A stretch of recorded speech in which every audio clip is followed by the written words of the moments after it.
नमस्कार दोस्तों, अगर आप लोग भी इस बार मैट्रिक का फाइनल एग्ज़ाम देने वाले हो और मैथ का सब्जेक्ट में आप लोग को बहुत डर लगता है क्योंकि मैथ अच्छे से समझ नहीं आता है और मैथ अच्छे से कंप्लीट भी नहीं हो पाया है, तो टेंशन मत लीजिए। इस वीडियो में हम आपको जो ऑब्जेक्टिव क्वेश्चन बता रहे हैं ना, उसको अगर आप लोग अच्छे से याद कर लेते हो, अच्छे से समझ लेते हो ना, तो आप एग्ज़ाम में कितना भी भारी क्वेश्चन आएगा ना, तो उसे आप आसानी से बना लोगे। एक बार वीडियो को देखो, मैं कितना बढ़िया से आप लोग को समझाने का प्रयास करता हूँ। सारा ऑब्जेक्टिव क्वेश्चन आपके इस बार के बोर्ड परीक्षा में लड़ेगा, ठीक है ना। एक एक क्वेश्चन हम आपको बताने वाले हैं चुनिंदा, ठीक है।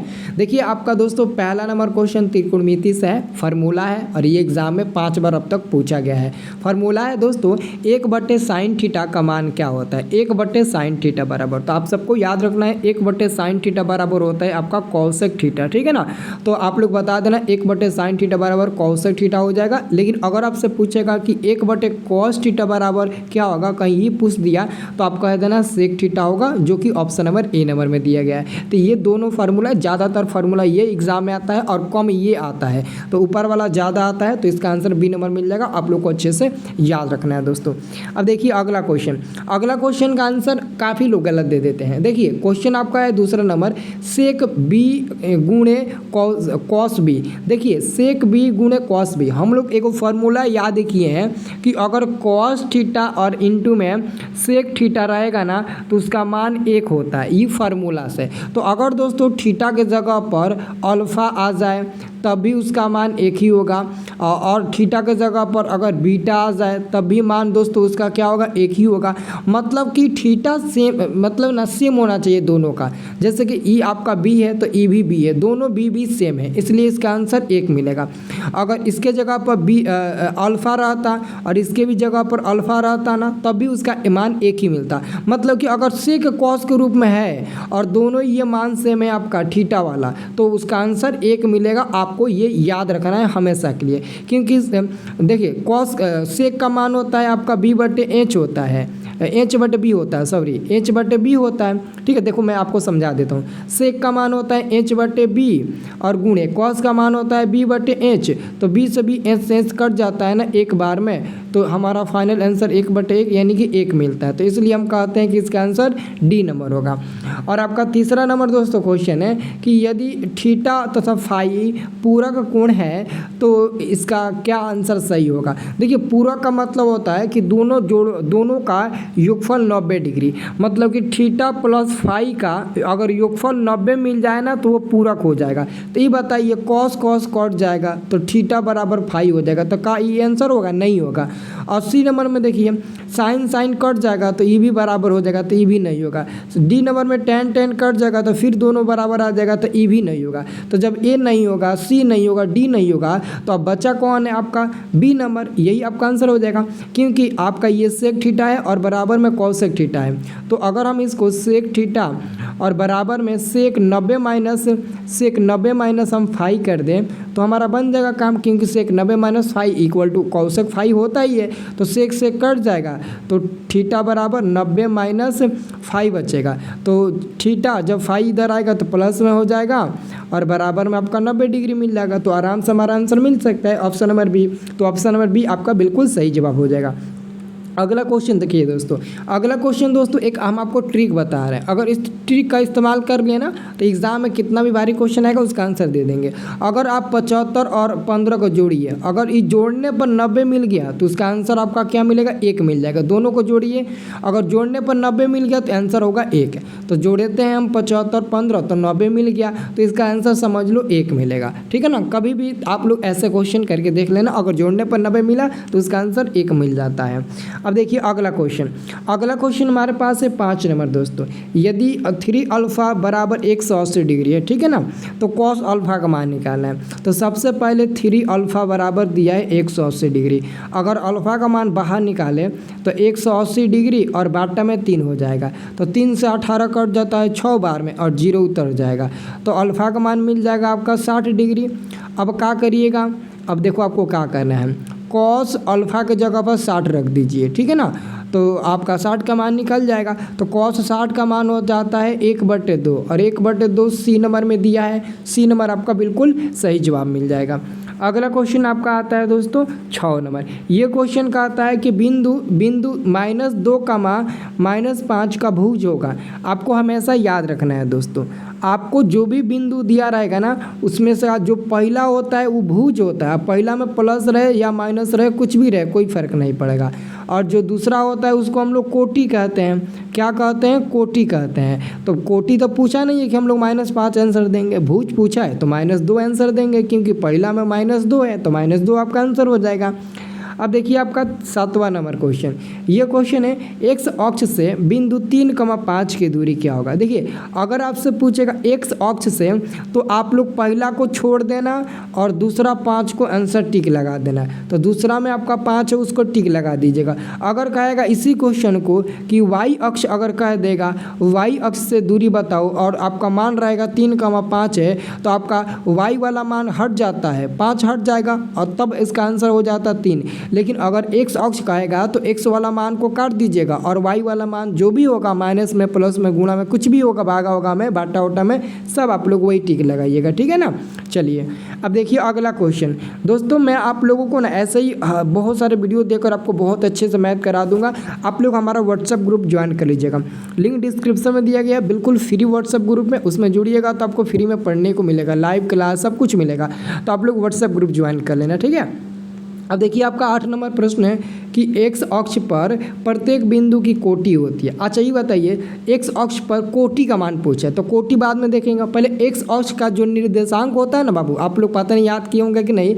एक्स अक्ष का निर्देशांक होता है x,0। अब x,0 में पहला वाले को भुज कहते हैं ना, और दूसरे वाले को क्या कहते हैं? तो दूसरे वाले को कोटि कहते हैं। अब बताओ कोटि पूछा है तो कोटि का मान क्या है? 0 है, तो 0 आंसर होगा ना आपका बी नंबर वाला। हाँ बी नंबर वाला आपका आंसर हो जाएगा। अब देखिए आपका अगला क्वेश्चन है, क्वेश्चन का आ रहा है 9 नंबर कि निम्नलिखित में से कौन बिंदु चतुर्थ चतुर्थांश में स्थित है, यानी कि चौथा घर में कौन है। तो दोस्तों आपको याद रखना है, ये आप लोग पढ़े हो ना, ये आप लोग पढ़े होंगे, ये हमारा एक्स अक्ष होता है, ये हमारा वाई अक्ष होता है। तो ये हमारा पहला चतुर्थांश होता है, ये दूसरा होता है, ये तीसरा चतुर्थांश होता है, ये चौथा होता है। पहला में प्लस प्लस होता है, दूसरा में माइनस प्लस होता है, तीसरा में माइनस माइनस होता है और चौथा में प्लस माइनस होता है। तो आप बताइए, कह रहा है कि चौथा में क्या होता है। तो चौथा में पहले प्लस होगा फिर माइनस होगा। तो देखिए तो कहीं पहले प्लस है तो पहले प्लस यहाँ पर 2 में है, ए नंबर में है, और 6 में भी प्लस है, तो दोनों में प्लस है, जबकि दोनों में प्लस नहीं चाहिए, एगो में प्लस तो एगो में माइनस, तो आंसर ए नहीं होगा। और देखिए बी नंबर में पहले माइनस है तो नहीं होगा, सी नंबर में भी पहले माइनस है नहीं होगा, लेकिन डी नंबर में देखा जाए तो 6 में पहले प्लस है फिर 6 में बाद में माइनस है। तो यही हमारा सही जवाब हो जाएगा डी नंबर वाला, ठीक है, 6,-6। अब देखिए अगला क्वेश्चन पूछ दिया ना, वाई अक्ष से बिंदु P 2,6 की दूरी। तो अगर वाई अक्ष से पूछेगा तो वाई वाले को काट देंगे। अब एक्स का मान क्या होगा? 2 होगा, तो यही हो जाएगा 2 इकाई, क्योंकि वाई अक्ष से कहा है तो वाई का मान काट देंगे और बाकी जो बचेगा वो हम लोग लिख देंगे। अगर एक्स अक्ष से पूछता तो एक्स वाला काट देते, वाई वाला देते, लेकिन वाई वाला आप काटेंगे क्योंकि वाई का पूछा है। ओके, अब देखिए अगला क्वेश्चन हमारा, ये देखिए इस क्वेश्चन को 2 तरीका से बना सकते हो। पहला तरीका ये कि हमने आपको बताया था अगर 30 को और 60 को जोड़ोगे, अगर 90 मिल जाएगा तो आप इसका आंसर क्या दीजिएगा? 1 दीजिएगा। तो जोड़ कर देख लीजिए, 30 को और 60 को जोड़िएगा तो 90 मिलवे करेगा, तो आंसर क्या मिल जाएगा? 1 मिल जाएगा। और दूसरा ये कि आप इसका मान रख कर बना सकते हैं, क्योंकि सेक दोस्तों, सेक आपका 30 डिग्री जो होता है ना, सेक 30 डिग्री, उसका मान क्या होता है? उसका मान होता है 2/√3, और कौशिक 60 का भी मान होता है 2/√3। तो √3 2 कट जाएगा तो बस 1 ही बचेगा। तो इसलिए हमारा आंसर डी नंबर होता है। और जो मैंने ट्रिक बताया उस ट्रिक से आप आसानी से बहुत जल्दी सॉल्व कर लेंगे। अगर मान नहीं भी याद है ना तब भी आप सॉल्व कर लेंगे। अब देखिए अगला क्वेश्चन हमारे पास है।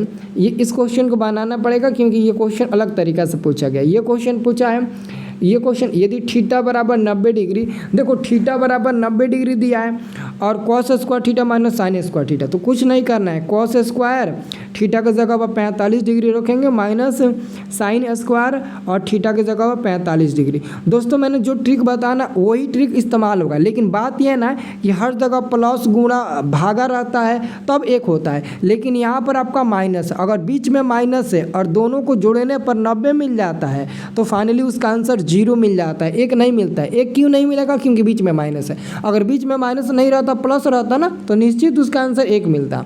अगर गुणा भी रहता भाग बढ़ाता है ना तभी आंसर 1 मिलता है, लेकिन यहाँ पर आपका माइनस है तो माइनस है तो आपका आंसर 0 मिलेगा, तो 0 पर टिक लगाइएगा, ठीक है। और नहीं तो आप इसे सॉल्व भी कर सकते हैं। कॉस 45 का मान होता है 1/√2 और इसका स्क्वायर, और फिर साइन 45 का भी मान यही होता है एकदम सेम टू सेम, इसका भी स्क्वायर हो जाएगा। और पता है एगो माइनस में एगो प्लस में तो कट कर 0 मिल ही जाएगा, तो आपका आंसर 0 ही मिलेगा किसी भी तरीक़ा से आप बनाइएगा तो। और अगला क्वेश्चन आपका 13 नंबर है, निम्नलिखित में किसका मान √2 के बराबर है? तो √2 देखिए tan 60 का मान तो आपको पता ही होगा, tan 60 का मान √3 होता है तो नहीं होगा। cos 45 का मान होता है 1/√2, ये भी नहीं होगा। sin 30 का मान होता है 1/2, ये भी नहीं होगा। लेकिन cosec 45 का मान सिर्फ √2 होता है, तो आंसर आपका ये डी नंबर वाला बिल्कुल सही जवाब हो जाएगा। अगला हमारे पास क्वेश्चन है, ये देखिए ध्यान से देखिएगा दोस्तों। अच्छा ये बताइए, ये 33 को और 57 को जोड़ेंगे तो क्या होगा? तो 33 डिग्री प्लस 57 डिग्री अगर जोड़ते हैं तो 90 मिल जाता है, मतलब कि इसका आंसर 1 मिलेगा। तो इसका तो आंसर 1 मिलेगा, लेकिन देखो गुणा में दिया है पहले से 3, तो 3 तो आपका इसमें नहीं मिलेगा क्योंकि 3 तो अलग है, 3 अलग है। बाकी साइन 33/cos 57 उसका ना 1 मिलेगा, तो वो 1 मिलेगा और गुणा में 3 हो जाएगा, तो इसका बराबर हो जाएगा 3। तो आंसर आपका ये डी नंबर वाला बिल्कुल सही जवाब हो जाएगा। अगला क्वेश्चन देखिए, आप ही बताइए दोस्तों, अब आप लोग बताइए, अब आप लोग बता सकते हैं। मैंने बोला था ना कि अगर यहाँ पर प्लस रहेगा और दोनों को जोड़ने पर 90 मिल जाता है तो आंसर 1 तो मिलबे करेगा। अब sine square 45 degree plus cos square 45 degree, दोनों को 45 जोड़ेंगे 90 मिलेगा, 90 मिलेगा तो आंसर 1 मिल जाएगा। और दूसरा फार्मूला ये है कि आपको पता है sine square theta plus cos square theta बराबर 1 होता है, तो थीटा बस सेम होना चाहिए, तब आप इसका आंसर मिल जाएगा 1। और तीसरा तरीका ये है कि साइन 45 का कॉस 45 का मान रखो, फिर भी आपका आंसर 1 ही मिलेगा। तो 3 तरीके से इस क्वेश्चन का आंसर आप बता सकते हो। तो 1 हो जाएगा माइनस में 2, 1 में से 2 गया -1 जो कि सी नंबर में दिया है, तो सी नंबर वाला आपका बिल्कुल सही जवाब हो जाएगा। अगला क्वेश्चन 16 नंबर है, सेक 90 माइनस थीटा, तो सेक 90 माइनस थीटा बराबर में कॉसेक थीटा हो जाएगा। ऑप्शन नंबर ए आपका बिल्कुल सही जवाब हो जाएगा, आप लोग को याद रखना है। अगला क्वेश्चन हमारे पास है कि tan थीटा बराबर x, तो सेक थीटा बराबर क्या होगा? आपको पता ना दोस्तों, सेक थीटा का एक फार्मूला होता है, क्या होता है? √1 में 1 + tan स्क्वायर थीटा, शायद आपको याद होगा। हाँ, तो 1 + tan थीटा का मान x है, तो x लिखेंगे, स्क्वायर है तो स्क्वायर दे देंगे, मतलब कि ये हमारा मान देखो कहाँ पर दिया है, ऑप्शन नंबर सी में दिया, तो सी नंबर आपका बिल्कुल सही जवाब हो जाएगा। ठीक है। अब देखिए दोस्तों अगला क्वेश्चन, अब देखो आप ही बताओ, ये दिया है साइन फाई गुने कॉस फाई, तो साइन फाई रहे, थीटा रहे, बीटा रहे, गामा रहे, साइन रहे, ए रहे, बी रहे, डी रहे, कुछ भी रहे, हमको कोई फर्क नहीं पड़ता है, बस दोनों का मान सेम होना चाहिए। अगर ई फाई है तो ई भी फाई होना चाहिए, अगर ई अल्फा है तो ई भी अल्फा होना चाहिए, बस हमको इसी से मतलब है और कुछ से मतलब नहीं है। तो मान डायरेक्ट इसका 1 मिल जाएगा। कैसे? क्योंकि साइन का तो मान हो जाएगा p/h गुणे कॉस का मान हो जाएगा h/p, तो p से p कैंसिल एक बार में, h से h कैंसिल एक बार में, बचेगा 1/1, यानी कि 1 तो आंसर मिल ही जाएगा। तो इससे फार्मूला बन गया आपका। अब देखिए अगला क्वेश्चन, साइन अल्फा बराबर 15/17, तो सबसे पहले दोस्तों साइन अल्फा बराबर 15/17 दिया है, यानी कि साइन का मान होता है आपका p/h, तो पी एच का मान 17, पी का मान आपका दिया है कितना? पी का मान आपका दिया है 15। तो जब आप बी का मान निकालिएगा तो फार्मूला तो आपको पता है, अंदर में h² - p²। अब आपको बताना है एच का मान कितना? 17, 17 का स्क्वायर माइनस पी का मान 15 का स्क्वायर। ठीक है, तो 17 का स्क्वायर आपका 289 हो जाएगा, माइनस 15 का स्क्वायर 225 हो जाएगा। अब जब घटाइएगा ना तो आपका मिलेगा 64, और 64 का वर्गमूल मिल जाएगा 8, यानी कि आपका बी का मान कितना मिल जाएगा? 8 मिल जाएगा। बी का मान कितना मिल जाएगा? 8 आपका मिल जाएगा। तो कॉट अल्फा का मान होता है b/p, तो b का मान 8 और p का मान 15 है। अब 8/15 देख लीजिए कहाँ है, देखो डी नंबर में दिया है, डी नंबर आपका सही जवाब हो जाएगा। आप सॉल्व करके भी देख सकते हैं, 8/15 ही मिलेगा। अब देखिए अगला क्वेश्चन हमारे पास है, कह रहा है कि दो को बिंदु है P और Q, इन दोनों के बीच की दूरी निकालना है। तो दोनों बिंदुओं के बीच की दूरी निकालने के लिए फार्मूला क्या होता है, x2 माइनस x1 का the whole square plus y2 minus y1 का दी होल स्क्वायर। तो दोस्तों x2 का मान आपका 4 है और x1 का मान 3 है, 2 है, तो 4 में से 2 गया, 2 का स्क्वायर आपका 4 हो जाएगा, प्लस y2 का मान 2 है और y2 का मान 2 है और y1 का मान आपका 3 है, तो 2 में से 3 गया, -1 का स्क्वायर 1 मिल जाएगा। तो इस प्रकार दोस्तों ये रूट में 5 मिलेगा और रूट 5 का वर्गमूल नहीं निकलेगा, तो बी नंबर आपका बिल्कुल सही जवाब हो जाएगा। अगला क्वेश्चन देखिए, अगला क्वेश्चन दोस्तों है सूत्र m1x2 plus m2 x1 but m1 plus m2 m1 y2 plus m2 y1 but m1 plus m2 को कहा जाता है। तो दोस्तों ये अंतःविभाजन का सूत्र है, विभाजन सूत्र है लेकिन अंतःविभाजन है। लेकिन अगर सिर्फ इसमें प्लस की जगह माइनस लग जाए ना तो बाह्य विभाजन हो जाता है, लेकिन प्लस है सब में तो वह अंतःविभाजन होगा। ऑप्शन नंबर ए आपका सही जवाब हो जाएगा। अगला दोस्तों हमारे पास क्वेश्चन है बिंदु पी एक्स कमा वाई की मूल बिंदु से दूरी। तो दोस्तों मूल बिंदु से दूरी का फॉर्मूला होता है अंडर रूट में X square plus Y square. तो हम क्या देंगे, एक्स का मान एक्स ही है, वाई का मान वाई ही है। अगर दोस्तों हो सकता है कहीं ए कमा बी दे दे तो ए कमा बी दे देगा, तो कोई दिक्कत नहीं है, ए का स्क्वायर प्लस बी का स्क्वायर करेंगे। अगर मानते हैं 3,2 दे दे तो कोई बात नहीं है, 3 का स्क्वायर प्लस 2 का स्क्वायर, तो 3 का स्क्वायर 9, 2 का स्क्वायर 4, इस पर का हम रूट में 13 आंसर देंगे, कोई दिक्कत नहीं है, जो आएगा वही देंगे, लेकिन माइनस में नहीं देंगे, ये आपको याद रखना है, ठीक है ना। तो आप लोग कमेंट करके बताइए ये वीडियो आपको कैसा लगा, क्या ऐसे ही आपको और सारे वीडियो की ज़रूरत है? अगर है और पसंद आया तो कमेंट करके ज़रूर बताइए। व्हाट्सअप ग्रुप ज्वाइन कर लीजिए बाबू, ठीक है ना, व्हाट्सअप ग्रुप सब लोग ज्वाइन कर लीजिए, लिंक डिस्क्रिप्शन में दिया गया है। आपको बहुत सारे इंपॉर्टेंट क्लास और वीडियो आपको मिलेंगे। ओके।